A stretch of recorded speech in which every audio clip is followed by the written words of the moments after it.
पकड़े? नहीं आप खाएं साहब, सब ये आप पकड़े तो खाएं। सही। हाँ, मिल बांट के खाने से बरकत बढ़ती है नहीं, खाने में। बस हमारी ये ले पकड़े, पकड़े पकड़े।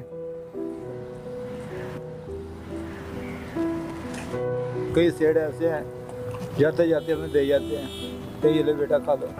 और कुछ ऐसे हैं डांट देते हैं, गुस्सा करते हैं। भाई वो गाड़ी के पास भी नहीं आने देते, बस मुश्किलें तो जिंदगी में बहुत हैं। बस जब तक जिंदगी मालिक ने दी हुई तो मुश्किल तो आती रहेगी। बस हमारे साथ कोई भी नहीं बैठता साहब। नहीं नहीं, हम हैं ना। ज़्यादा कोई भी नहीं। मैं तो अंकल इंसानियत को मानता हूँ कि इंसानियत ये सबसे बड़ी इंसानियत है। चले अंकल मैं चलता हूँ, अभी जरा घर जाऊँ।